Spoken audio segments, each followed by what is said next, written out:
Welcome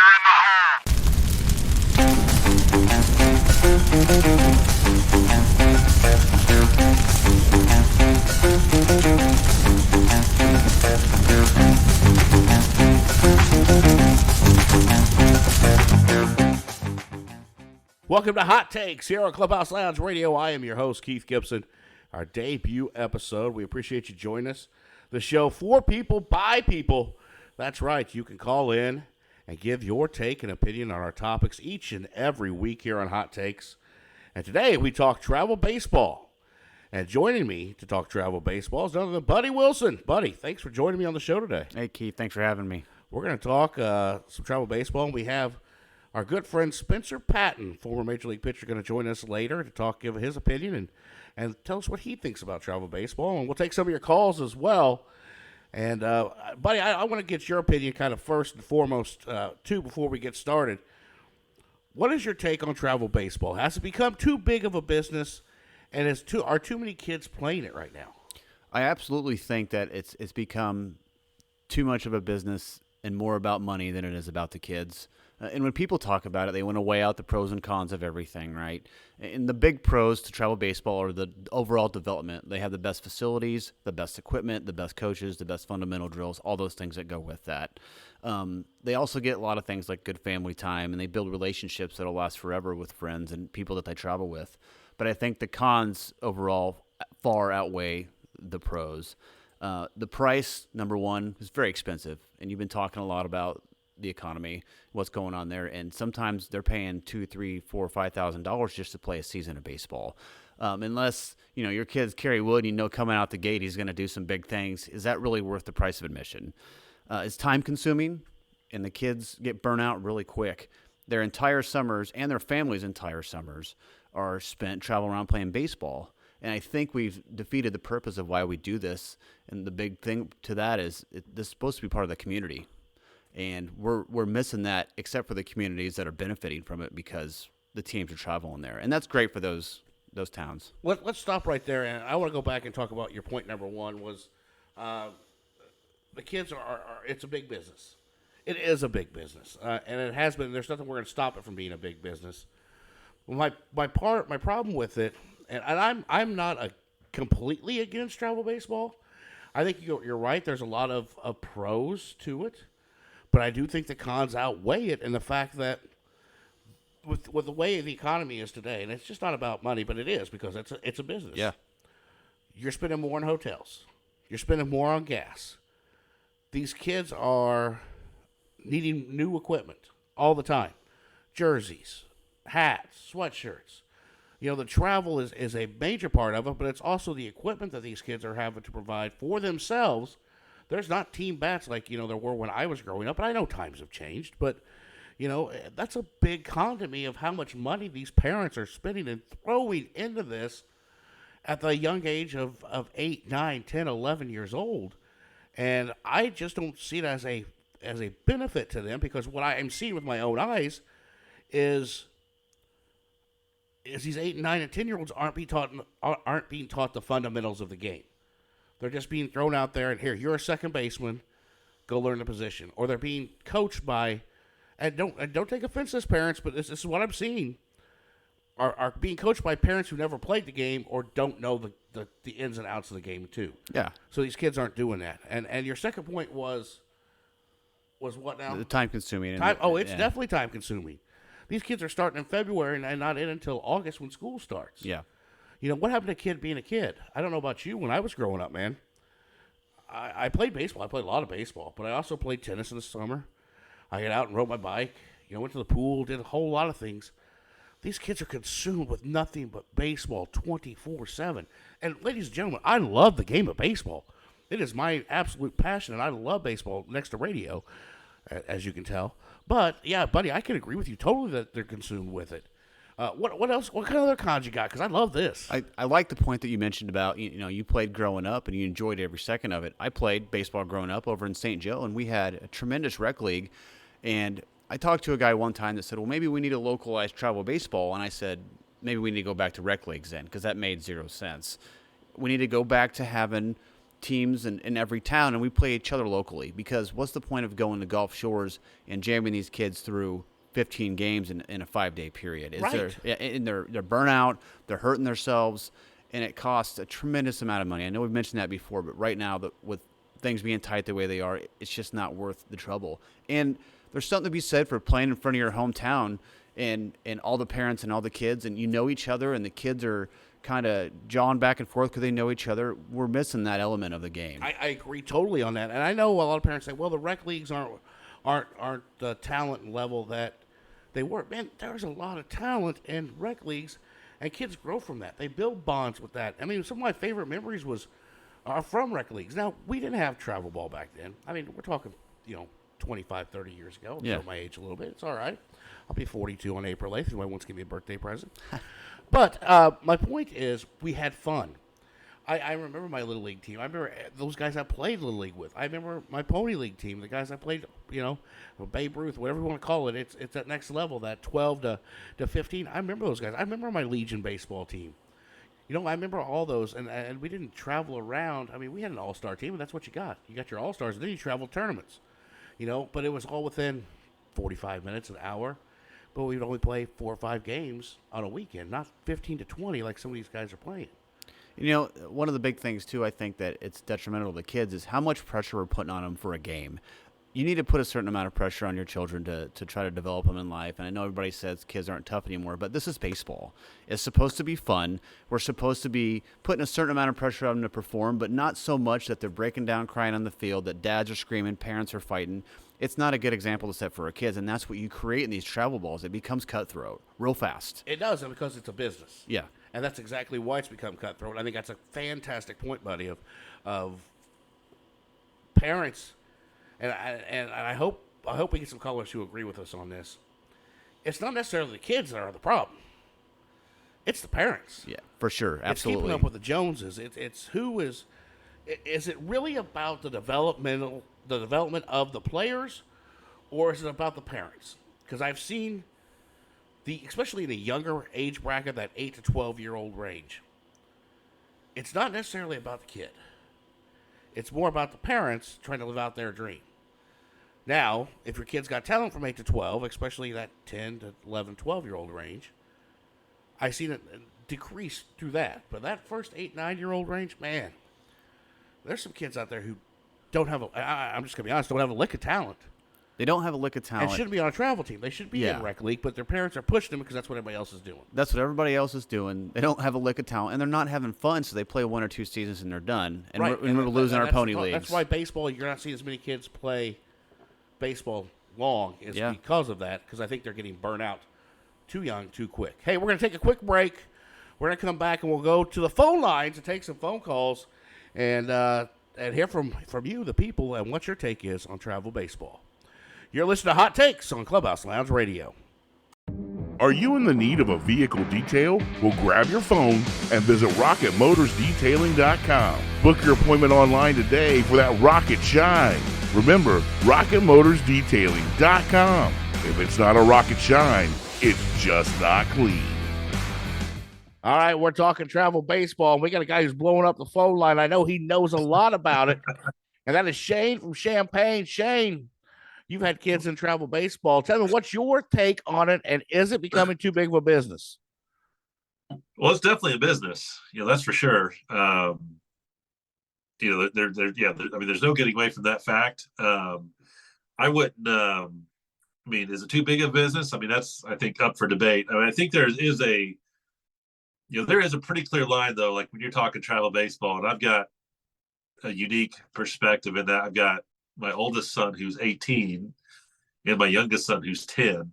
So there is, I would say, like 13 and under compared to 14 and over. I mean, that does change. Like once you get to almost like the high school level, that's when it becomes, I think, a big deal in terms of, I don't even say like a money making piece, but like this is where your financial commitments are really just going to go. They're gonna increase because at this point, when you get to the high school level of travel baseball, I mean you should be doing so with an eye towards playing. I mean that kids who are playing summer ball in high school are probably those players who have goals or desires to play beyond high school. And so that's where like the time and the money commitment really escalate, in my opinion, when you might compare it to travel baseball for lower leagues. So it is certainly a business, but I don't think it's really, at least at the younger ages, it hasn't really gotten out of hand, in my opinion. Well, let me ask you this though: is 8 and 9 year olds? Because my take is 8 and 9 year olds. If you want to travel and do some travel baseball, I'm against them going 4, 5, 6 tournaments, 2, 3 hours away, 4 hours away, overnight trips. To me, that's just too much for that age group when they're still developing. You having a son who's been through that and going through that, are you selective of what team you play for and how much you travel with that age group?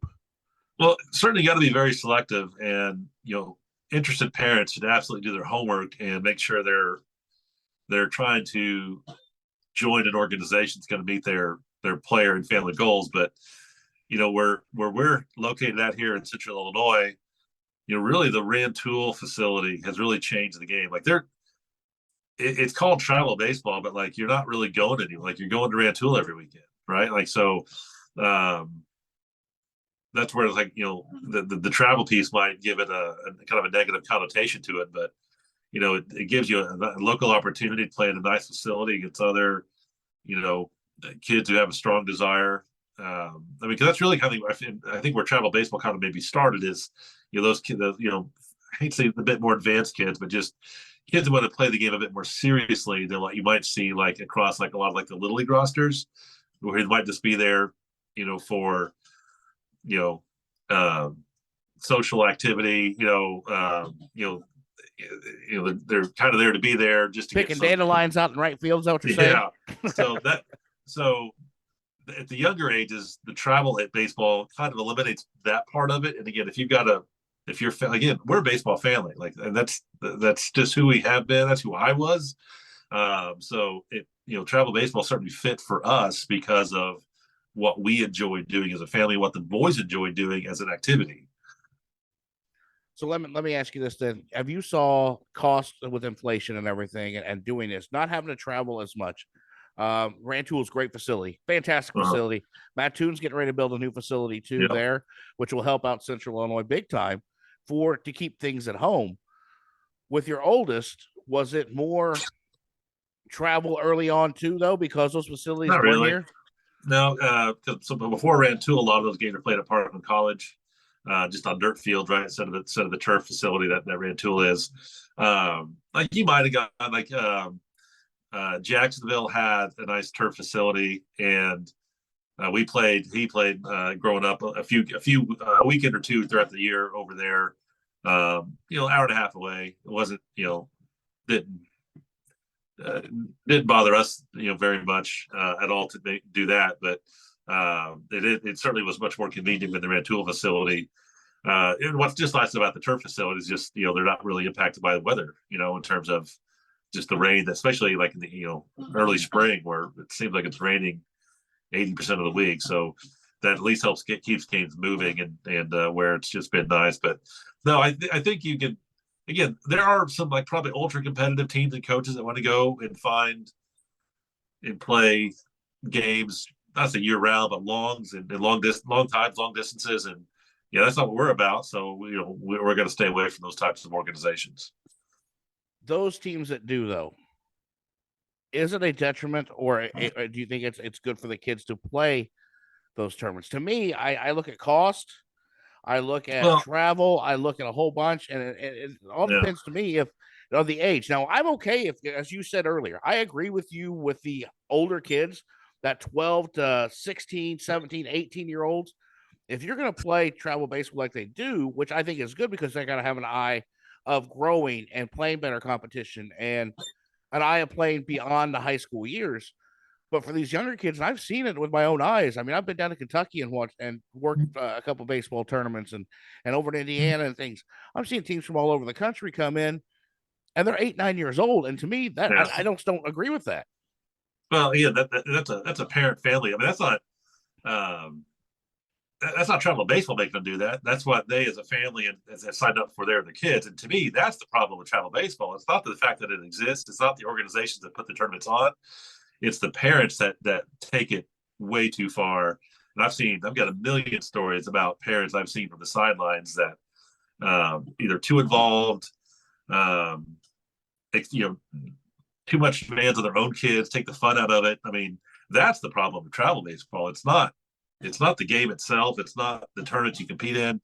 It's the parents that can really make or break the kind of love of the game for kids at such a young age, because there is, you know, a lot of skill development that can happen. A lot of kind of what you pay for includes like off, you know, I'd say off season, but like, you know, there's practices to start usually in some indoor facilities throughout the winter, and depending on the types of either fundraising you do as an organization or the type of, you know, player fees that you might pay, can, you know, bring in some specialized coaches. Again, you kind of get what you pay for.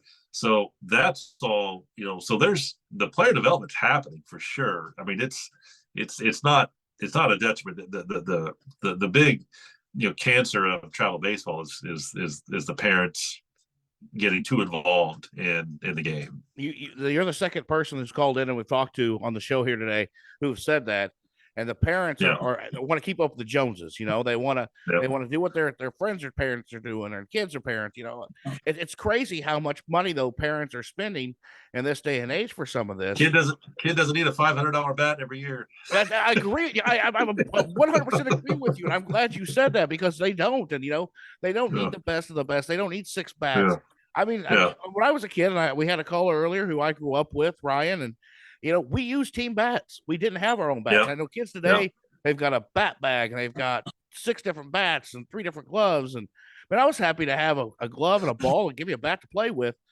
I know times have changed, and I'm 42 years old now, but some parents are going to the extreme, and I think that you hit it on the head. That's the real problem.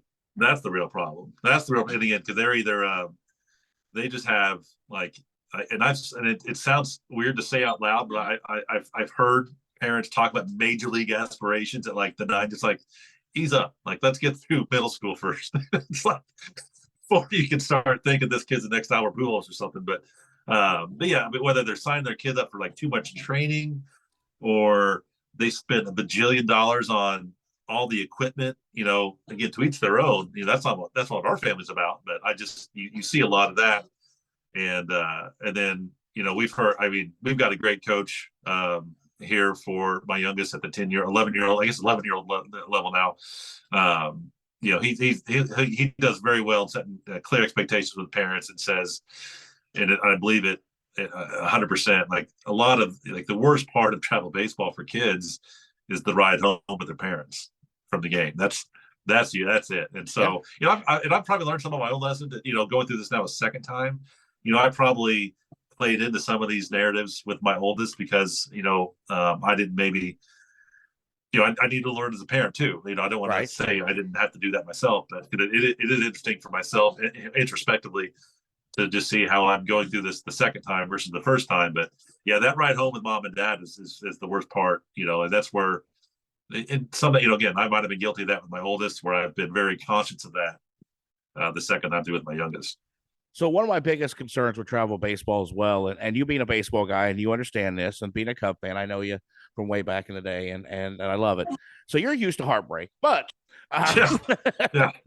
hey, so my biggest concern is seeing though these 8, 9, 10-year-old kids out there with coaches who are parents who have never played the game, or aren't teaching them proper fundamentals. They're just going out and playing and not giving them what we talked about earlier with one of my other callers was the fact that they're not becoming utility players either at that young age. They're everybody's a shortstop. Huh? Everybody's a shortstop. Everybody's a shortstop. Everybody, because you know, you're the coach's son, you're the shortstop. But no, what I'm saying, you know, what's your take on that as far as being positionalized as one position instead of letting kids be at that, you know, utility wise? Sure. So you're like the 8, 9-year-old level, you know, there's no outfield work. I mean, these kids aren't strong enough to really to hit like fly ball. I mean, don't get me wrong, they'll happen like once or twice a game, but like, you know, outfield is really kind of a boring spot to play because you don't get that type of activity. But one of the benefits of travel ball though is just simply reps. Um, without any specialized instruction, just having consistent reps against good players is helpful. So at a minimum, just from your participation, you're going to be fine. My own opinion in terms of skill instruction in teaching the game, yeah, I do think dads can do it up to a certain age, because I think those that get involved do have some level of knowledge of the game, and they can teach those types of game strategies to an 8, 9, 10, maybe 11-year-old. But once you get to 12 and up, you need somebody who can get into the details of here's why you're not hitting the ball with power, stand this way, or just those little intricacies of the tweaks. Those are what parents can't teach. And again, I don't think you miss that too much at the younger ages, but once you start getting 12, 13 and up, you really need to have somebody who has knowledge, actual product knowledge that they can pass on, because at that point dads just don't have that. In most dads, dad for sure does not have that ability to provide that type of instruction or skill set to a player. A baseball nut, what you're saying. Yeah. But somebody who's been in the game, somebody who's played the game and maybe received that instructions. Again, you need somebody to do that for the older kids. Younger kids, they're still developing in terms of just their physical maturity, their body, they're growing. So reps and just how to play the game, where to go in different situations, that stuff you can start to cover. Anybody can kind of cover that, in my opinion. And then again, as you get older, that's where you really need the specialized instruction, and that's just where dads and parents just aren't going to be able to really help. Shane, I appreciate you coming on Hot Takes with me. Hey, brother. I appreciate you giving me your perspective. Best of luck this season with the boys, and we look forward to Cubs baseball. All right. Yep. Go Cubs. Take care, Shane. Thanks to Shane from Champaign for calling in. Great points made by Shane. Shane said, buddy, that it's a lot of the parents. They don't travel a whole lot. They go to Rantoul, which is a great complex. And as I mentioned with Shane there, Mattoon getting ready to build a new complex as well. So that'll help. But it all comes down to the parents. And when we talked about that earlier, when we opened the show, it's a choice by the parents. But our parents, I don't know how to say this. Our parents forcing the kids to do this. Is this a parents thing, or do you think it's, his friend's doing it, so we ought to do it too? I think parents are forcing their children to keep up with the Joneses, like you said. I think every kid wants to play baseball and have fun, but no kid wants to go every single weekend to somewhere away from home and spend all day playing 2 or 3 games a day. I think they want to play a game on a Tuesday, a Thursday, and maybe a Saturday, and be done with it for the week. And I think we've got our purpose across when we do that. And I think people really need to take a hard look at, okay, now we're getting the Mattoons, the Rantools, the Linsfields. They're all close, so why don't we start talking about bringing back rec ball? Call it something else so everybody's happy. But we're defeating the purpose of it being about the kids, because it's not anymore. It's about the parents. Yeah, I agree with that. I believe wholeheartedly agree with that. And I think it's the money being spent is what things people have to look at too. Not just the parents. You're putting these kids through. You can play 3 nights a week at Rantoul, at Mattoon, at some of these local facilities, even Peoria for those who live in Central Illinois. They have a beautiful complex over there, the Louisville Slugger Complex. That's not even a far drive. You can still go over there, play 2 or 3 games. Even if you do just a Saturday, Sunday, you're not going very far. You don't have to go, and that's my biggest issue with this travel baseball is these teams taking these 8, 9, 10-year-olds to Kentucky, to Indiana, to Missouri, to all these different locations. Ohio, I know that there's some teams that go to Cincinnati. All these different locations. Yes, it's a great bonding experience for the kids, but what are they missing out on that they could be doing, that they're putting all their time and effort to these tournaments is my problem. I think they're missing out on having summer nights in their hometown, and that really segues into what I said earlier about the communities being affected. And I don't think people realize, when we use Monticello for example, we don't have travel ball fields here. So any given night in the summer, I would say a quarter of the town's gone with their kids in travel baseball or other travel sports, which is the same issue. And it's causing some communities to lose those kind of relationships that their kids would normally have. Like when we were growing up, we were playing with all the kids in the neighborhood, but half the neighborhood's gone doing travel ball. So instead of coming home in the evenings and playing tag or whatever it is, they're traveling and they're staying in a hotel, and they're losing that part of the childhood that we had. Yeah, I completely agree with that. I mean, I remember even as a kid, man, I played wiffle ball in the yard probably 4 days a week, 5 days a week, but it was with everybody, my friends in the neighborhood. And, my house was the place. My mother will still stand to this, that there is still a dead spot in our yard from where home plate was. That's awesome. It is, and I love it. I can always see it. It's in our front yard, and she still doesn't like that there wasn't grass there. But, that's what I think these kids are missing is the chance to just be a kid. And to be a kid in my neighborhood, I had the same thing, and everybody got to play baseball. It didn't matter if you were good and you got to play any position you wanted, and everyone learned and enjoyed the game. It was your typical Sandlot scene. Everyone had fun. Yeah, and so, all right, we're going to go back to the phone lines. Let's take another caller here, and let's see what they have to say. A lot of different opinions here on Hot Take regarding travel baseball, and I appreciate all the callers coming in. We got another caller on the line. This is Ryan from Swansea, and I think Ryan's got some boys who are in travel baseball. Is that right, Ryan? I do, yeah. So what's your take on travel baseball, Ryan? So I would say I have kind of a mixed bag opinion on it. And at first, I kind of was against it. I thought it was a lot of, waste of money, and a lot of posts I saw on Facebook were just people traveling like nonstop for their 9-year-old kids. And that side of it, I'm still against because I think there's a lot of good local tournaments. But as the kids get older, especially when they get to like the, little league age or like where they'd be out of little league back in our, day, like 11, 12, when they're approaching middle school, like if they're not playing for a select team, that's recognized, it does make it harder, like in an area like where I live in, St. Louis area, for them to actually make their middle school team. So, we had the difference, like everything was local with us. So, but like I said, I mean, you can find a good team. A lot of it's making sure you find the right fit, of what fits your kid. And you might have to switch teams a few times until you actually get that fit. Ryan, let me ask you. There's a lot of, positives for it. Yeah, Ryan, let me ask you this. You said 9 to 12, which was little league age for us. I'm guessing you're around my age, 42. Yep. Or so. 9 to 12 was little league age. And I talked earlier about how I think that age is an age where they're still developing and don't necessarily need travel ball. And I agree with you 100% that there's good local tournaments. Now, from that 12 to 16-year-old range, I have no problem with doing exactly what you said, finding a select team who's going to compete each and every day with the best of the best from around your area. I have no problem with that and getting a kid to mature and grow. The problem I have with it, though, from 12 to 16 is the travel of every weekend and burning either the kids out or their arms. They've got to be able to recoup and get back together and heal. And how much is your kids playing? And do you see that when you're out and about in these travel patrol tournaments? Not really, because I mean, at most you'll play is, typically 2 games in a day.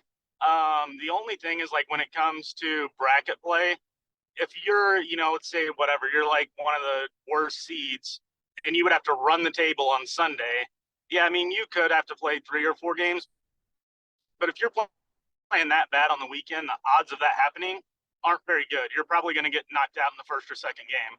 I think some of it, like everyone looks at like the recoup time and, like yada, yada.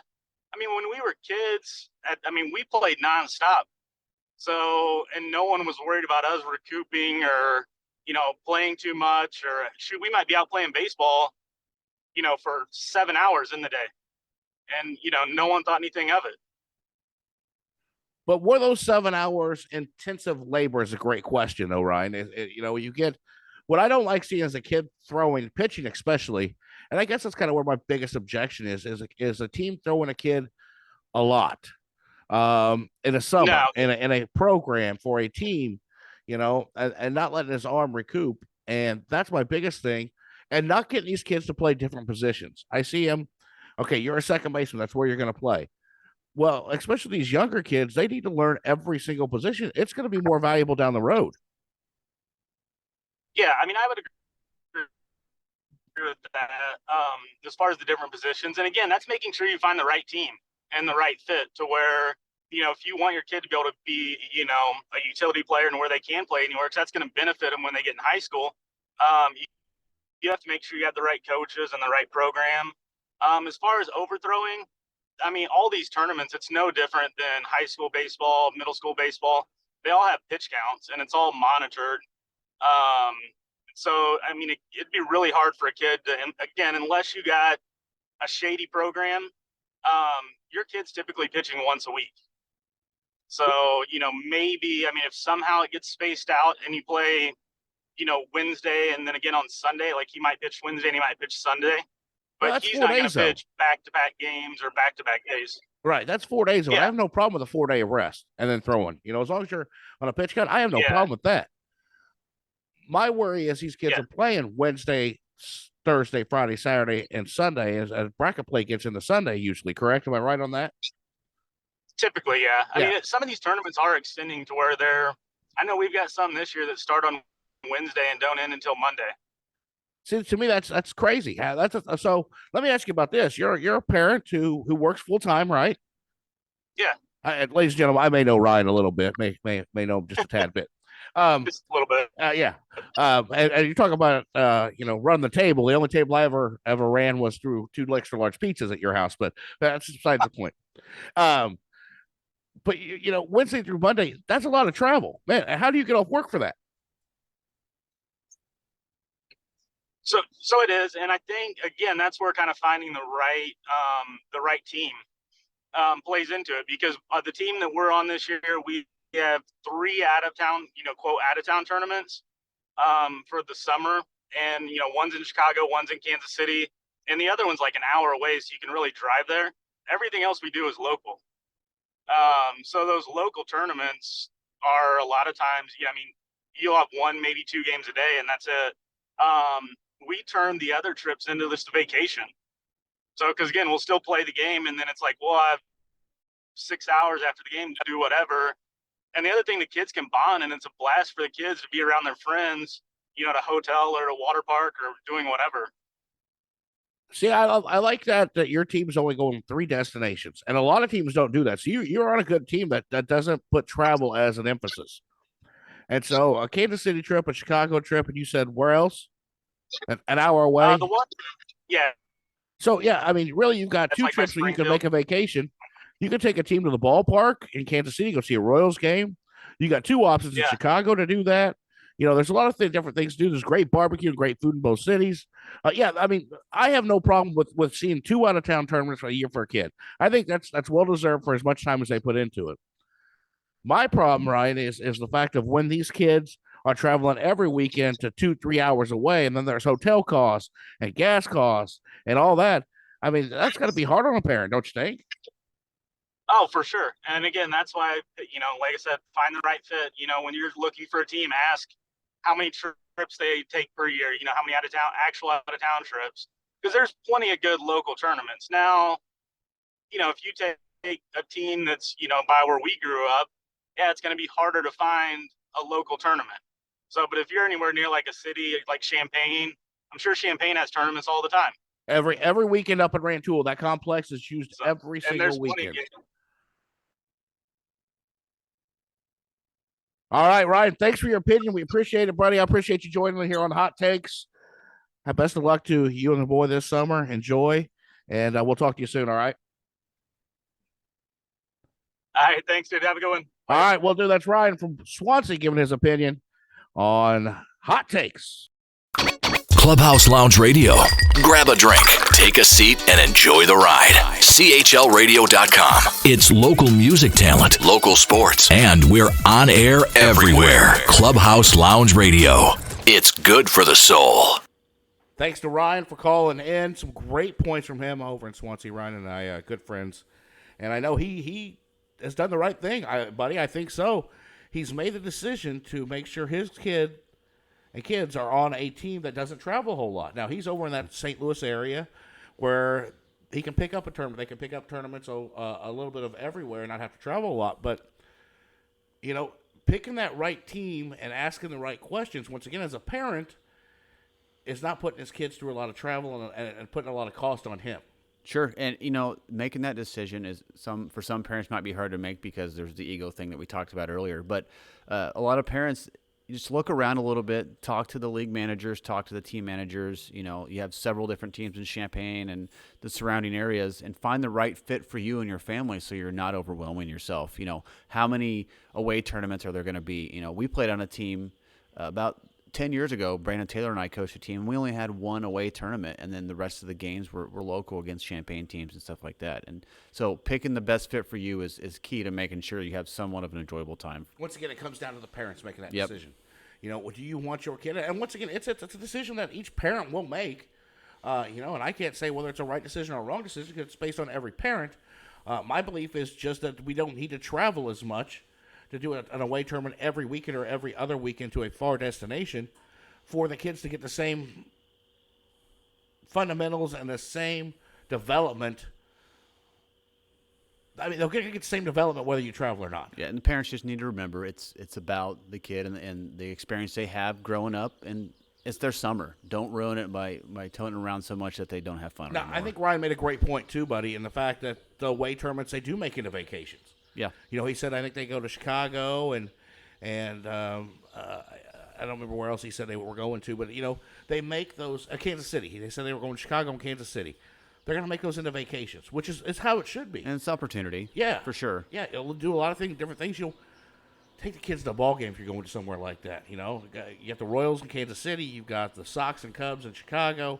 Absolutely. A chance for them to see big league ball players, how they act, what they do on a daily basis, and how they can get there is just by not emulating the bat flips and all this that you see on TV all the time. Yeah. But have them pay attention to how they get prepared for a game. And there's certainly a place for that. But how many vacations did you have as a kid growing up when you left town? One summer vacation usually, right? Right. Take them on one big tournament, pick a good team that's going to go to a good spot, and make a vacation out of it. 5 vacations a year now isn't affordable, number one. Number two, you can only do so many of those before it's the same thing over. You can only go on go-karts so many times in every town you go to. Right. Yeah. Right, agreed, totally. All right, we're going to take a quick break. We're going to come back, and we're going to hit the phone lines again because they are blowing up here to talk about travel baseball, and I love it here on Hot Takes on Clubhouse Lounge Radio. Does your body need de-stress from everyday life? Is your body telling you it's time for a massage? Well, great news. Main Street Massage by Megan Quigley now has affordable, therapeutic massages available in Villa Grove. With over 20 years experience, Main Street Massage offers evening and weekend appointments. To book your appointment and give your body exactly what it needs, call Megan Quigley at Main Street Massage at 217-369-9217. Talking a lot of baseball here on Hot Takes. We've got another caller on the line. We've got Nate from Leroy. Nate, what's your thoughts on travel baseball? Well, so I have some. I actually did some research on this after I saw your Facebook message. Not a lot, but a little bit. And there's obviously some concerns about burnout. I have a kid that's 10 years old and living in a small community. I pretty much know everybody and everybody's kids. And one of my thing, like I said, is I worry about the burnout in kids. And actually, in doing some research from Human Kinetics online, the burnout rate, according to, I think the study was 2004 to 2007, is only 1 to 2%, according to them. That was the like I said, I didn't take a whole lot of time. But some of my concerns are physical and emotional exhaustion. I took this down from Human Kinetics. Devaluation of the sport. I think that, when you practice something so much for a kid, I think it can become just, instead of a game or something they're having fun at or trying to get better at, it just becomes another part of their life. Well, I'm going to stop you right there, Nate, real quick and discuss that with you because I think that's a great point. You say it devalues the sport. And my thought is travel baseball is pushing kids away from the sport. They're doing so much from such a young age. By the time they get to high school, they may not play because, man, we played so much back in the day. And if they haven't got to that elite level or feel like they're at that varsity level by their freshman year and not seeing playing time, well, they may not even play. So now they're out of the game of baseball instead of being a kid who wants to continue playing and get better and better and better at it. So I love that point. Nate, keep going. Yeah, no, that is that. I think that's the ultimate concern. I think that we put a lot of, by we I mean coaches and parents. I think we put way too much value in positions at young ages. So I think we'll single out kids and say, oh, they're going to be a pitcher. Oh, they're going to be a catcher. And then that's who pitches and catches all year, you know?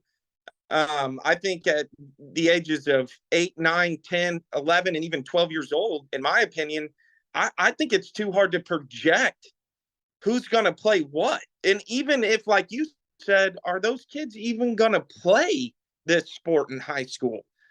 So yeah, and I think that the devaluation of sport is one of my main concerns. When kids are just going to practice because it's just another part of their day, if it's not being explained to them that, hey, we're here to get better, we're here to have fun, you know,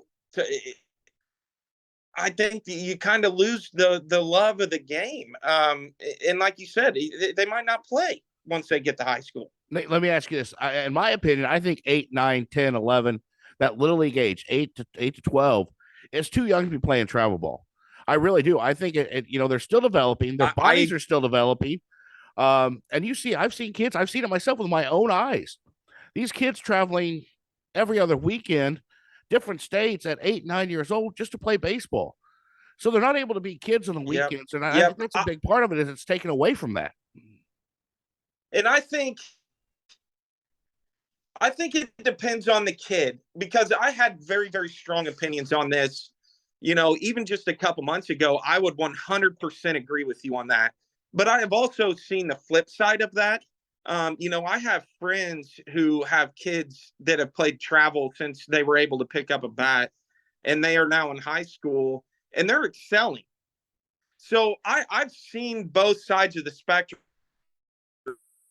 I've also seen, pretty high burnout rate from football, especially not in a travel, but in Pee Wee football, because it's such a physical sport. It turns kids off. It takes one ding, one hit, one concussion, one broken arm, and they might not ever play football ever again. So that kind of gets off track of travel sports. But, I've seen the point I'm trying to make is that I have seen with my own two eyes both sides of the spectrum. I think what we probably need to focus on, because I think it's obvious, travel sports aren't going away. It's I agree. Huge money. It's a big business. It's big business. Yeah, and so I think the goal should be, if however many years this reaches, I think the goal should be that parents keep their kids in check, listen to what their kids are saying, make sure they're having fun, and place them in a spot with a coach that has the same mindset that you have as a parent. So, Nate, my question is, how do we keep parents in check? Because I think parents have gotten this, because it's become such a big business. It's all about what's our neighbors doing, what's our kids doing. We want to stay up with the Joneses, and I think you're seeing a lot of that with these, especially the younger kids, 8, 9, 10, 11-year-olds. I think the 12 to 16, I have no problem with that age range doing some travel ball. I think there's a limit, though, that needs to be placed on their arms and on their bodies because they're still growing too. But the 8, 9, 10, 11-year-olds, it's almost who's staying up with the Joneses and who can do what.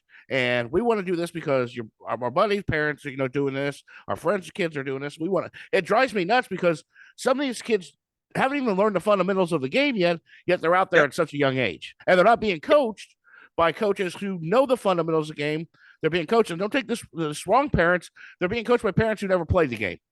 Yeah, or as much as I hate to say it, I think there might be some times where, the parents didn't have the opportunities when they were growing up that these kids have. So I think there's instances where parents are, the kids are kind of playing for their parents in a lot of regards, so to speak, because that parent might not have excelled in that sport and wanted to, or, I don't know. There's a lot of different factors that go into it. But to answer your question, there's not a way to keep parents in check. It's coaches ultimately. They have the control on the field. You just got to hope that parents see, what they're doing, do their research, look things up, listen to their kids, watch their kids and their emotions, and are they excelling? Are they having fun? Are you forcing your kids to go to practice? Are they kicking and screaming? That's something as a parent, I have a 10-year-old, I refuse to do. I want my kid to play every sport. I want him to have fun doing it. If that's what he wants to do, I'm a big wrestling guy. He wanted to play basketball this year. I said, okay, you're 10 years old, buddy, give it a shot. If that's what you want to do, go for it. So I just think it's about parents, keeping their kids' best interest in mind. I don't know that there's a way that me or you or even anybody else can keep it in check. That's a great point, Nate, and we appreciate you calling in today to Hot Takes. That's Nate from Leroy giving us take on travel baseball. We're going to take a quick break. We'll be right back.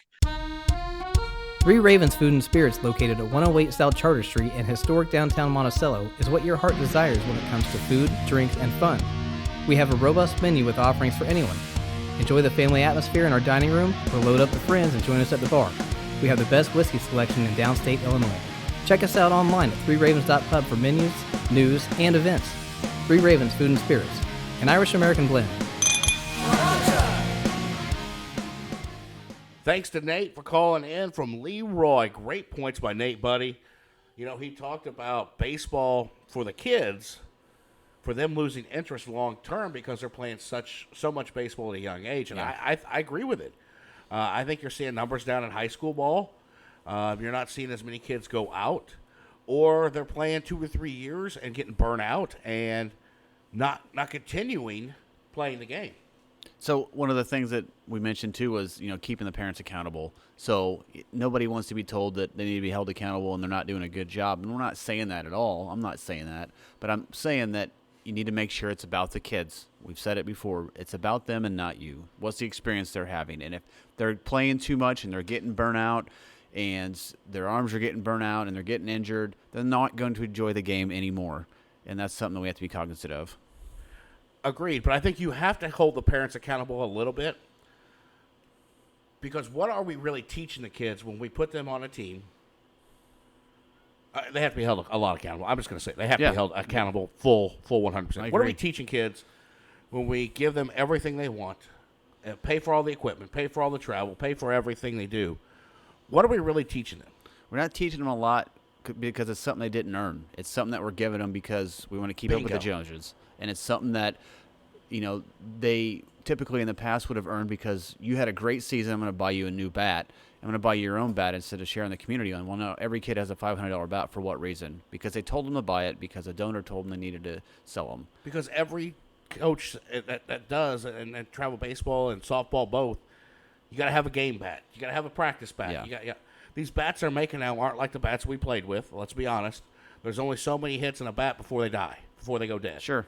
And they're made like that, so you have to continually buy bats. It's all about business again. It's about business. I still have the same bat from when I played Little League, and I think it still hits well, and because it was made to be solid, and they're not doing that anymore. My question is, what do they hit in Major League Baseball? Wooden bats. Why don't we use wood bats, start kids at a young age, and use wood bats? I think because the ball's not going to go as far, and it's not going to be enjoyable for the parents and everybody else watching. But you know what it does make? What's that? A better hitter. You're going to have to swing the baseball bat with a wood bat is much different than aluminum. You got to make contact. You have to make contact with a wood bat. Got to hit in the sweet spot. I would love to see these kids at a young age. That's why, our friends at Dinger love Dinger bats, and they make great wood bats. So if you're looking for one, go to dingerbats.com. Shout out to our Randy and Kyle Drone down there. But if you use a wood bat, it teaches kids how to actually hit a ball. Yeah, I like that point. That's a good point. You know, these aluminum bats, you can barely get one, it's going to fly. Yeah. A wood bat, if you don't get a hold of one, it's not going to work. And those If you composite get one on the barrel, yeah. you're going to get some. And those composite bats, they barely swing, and that thing's flying like a Right. golf club. It's not even realistic half the time. No, and with wood bats, it's all about technique. Yep. And so I wish we would use more wood bats than these aluminums and teach these kids at a young age. If they're going to use them in college, if they're going to use them in the pros, if you want to get that far, why are we using? I mean, you don't use when you grill, you don't use a plastic spatula, do you? Right. Yeah, that'd be silly. Right. You're going to use something that you would use all the time. Yeah. So why not use a wood bat all the time if that's something you're going to use where you get down the road, you're still going to use it. That's an interesting point, and I really like where you're going with that. Thank you. Yeah. Thank you. I appreciate that. Sometimes I make good points. Yeah, yeah. Hey, we're going to take a quick break. We're going to come back, and Buddy and I are going to talk about new facilities. Mattoon's getting a new facility. There's a proposed facility to come to Monticello. We're going to dissect that and give our takes on that when we come back here on Hot Takes on Clubhouse Lounge Radio. Bees Trees, your local ISA certified arborist with over 10 years experience, specializing in tree removal, tree trimming, and with free estimates. Call Greg Miller of Bees Trees today at 217-260-4551. Back here on Hot Takes with Keith Gibson and my co-host today, Buddy Wilson. We're talking travel baseball, the effects of big business on travel baseball. We've heard some great points, Buddy, both pros and cons from our callers and from each other here of it. And ladies and gentlemen, I wanted you to understand I'm not totally against it. I just think it needs a lot of tweaking.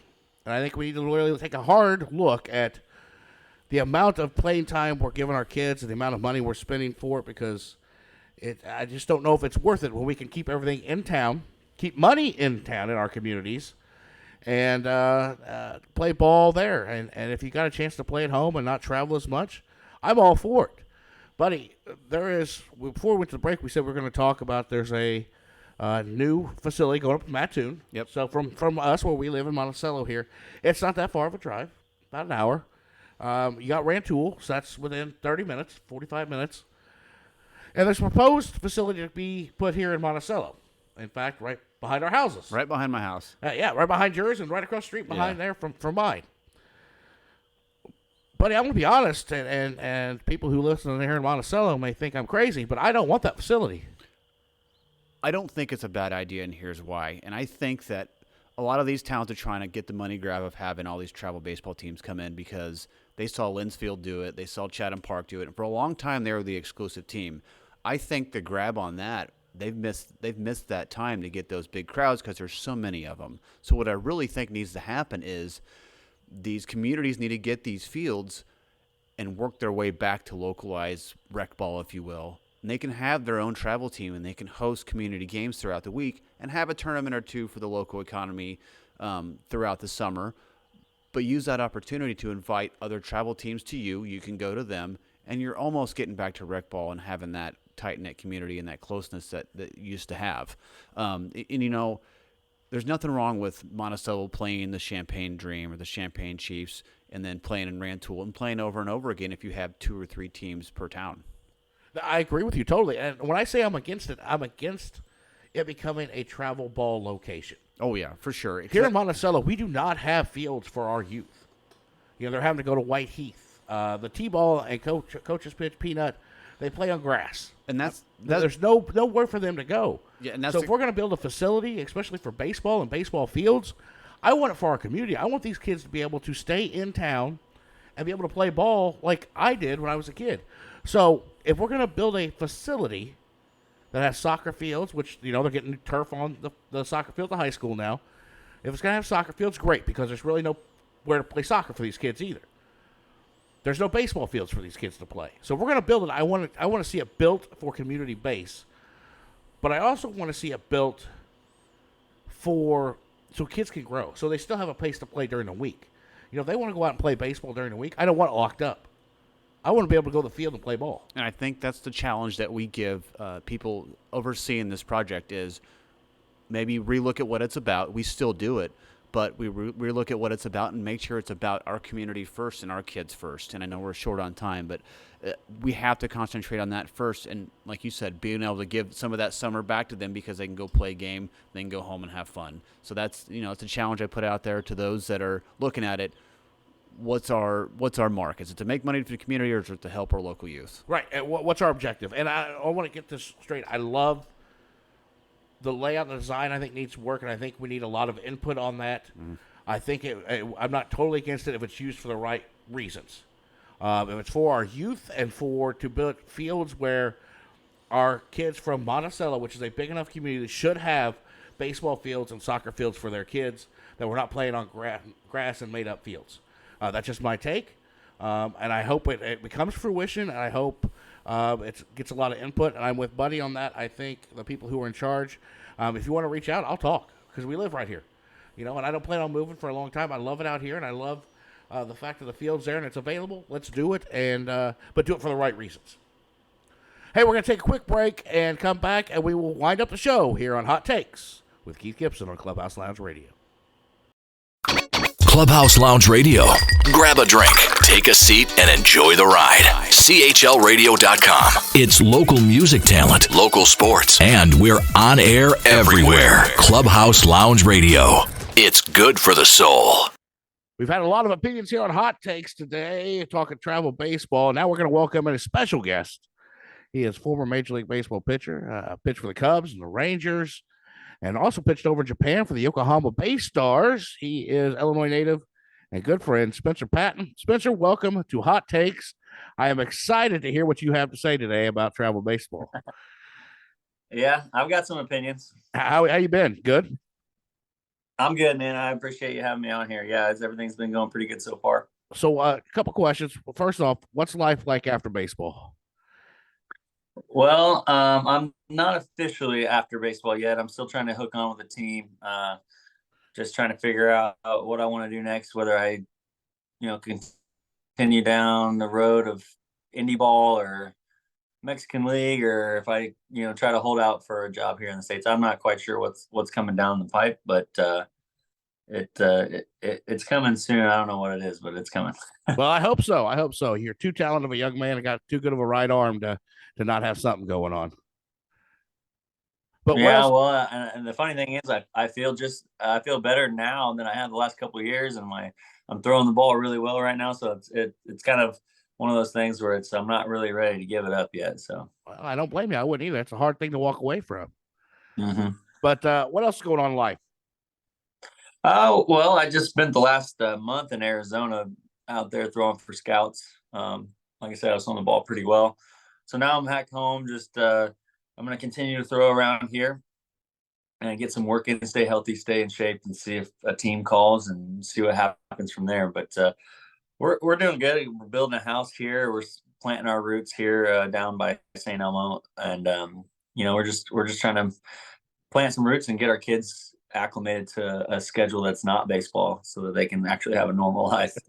Man, I have spent a lot of time down at St. Elmo growing up there at the lake. My uncle always had a cabin down there and or camper down there, excuse me. And I love spending time. There's so many memories down at St. Elmo. Yeah, it's a good little spot. It's a small little town. We live out in the country, and just it's good for us. The kids can run and play in the yard. We got a pond that Jill's dad owns, couple hundred yards back, and so it's good. It's good life, and we enjoy it, and we're ready to get our house built and settle down. I don't blame you. I would be too. It takes a long time to get that house built, though, doesn't it? It seems like it takes forever. It sure does. Especially with the weather here in Illinois, it's so unpredictable. You never know what days are going to be good to work on or not. Well, let's talk a little travel baseball.